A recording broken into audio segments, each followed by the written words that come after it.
मुंबई पोलिसांनी एक मोठी कारवाई करत मुंबईत एक किडनी रॅकेटचा खुलासा केला आहे। मुंबईच्या हिरानंदानी रुग्णालयामध्ये किडनी रॅकेट सुरू होतं। आपल्यासोबत मुंबई पोलीसचे प्रवक्ते डीसीपी अशोक दुधे जी आहेत, त्यांच्याशी बातचीत करूयात।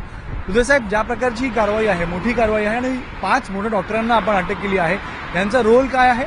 यामध्ये आतापर्यंत 14 आरोपींना अटक करण्यात आलेला आहे। या डॉक्टरांचा निग्लिजन्स, त्याचबरोबर जे कायदा केलेला आहे महाराष्ट्र शासनाने, त्याप्रमाणे प्रोसिजर फॉलो केली नाही म्हणून त्यांच्या विरोधात ही कारवाई करण्यात आलेली आहे।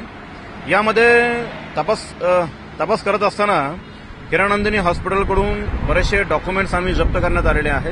त्याचा अभ्यास करून याच्यामध्ये जे कोण जबाबदार असतील त्यांच्या विरोधात पुढील कारवाई आम्ही करणार आहोत। हॉस्पिटलचे काय रोल समोर येतं का? कारण सगळं हे हॉस्पिटलच्या आत होत होतं। सीईओ, मेडिकल डिरेक्टर तर आहेतच, पण जे ऍडमिनिस्ट्रेशन डिपार्टमेंट आहे त्यांचा काय रोल समोर येतोय? यामध्ये हॉस्पिटलकडून काही कागदपत्र जप्त करण्यात आलेले आहे। हॉस्पिटल मेडिकल फील्डमध्ये जे सर्वोच्च अथॉरिटी आहे त्यांच्याकडून ओपिनियन घेऊन, कायदेशीर मत घेऊन याच्यामध्ये हॉस्पिटल प्रशासनाचं जी काय जबाबदार असतील त्यांच्या विरोधात पण आम्ही, जर त्यांचा नेग्लिजन्स आढळला, ते जर जबाबदारी आढळली तर त्यांच्या विरोधात पण आम्ही पुढील कारवाई करणार आहोत। मेडिकल अथॉरिटीने हॉस्पिटलचे जे मालक किंवा ट्रस्टीज आहेत, हिरानंदानी इतर, यांची चौकशी केली आहे। त्यांनी आपल्यामध्ये काय खुलासा केला आहे? मुंबई पोलिसांकडे काय त्यांनी माहिती दिली याबद्दल?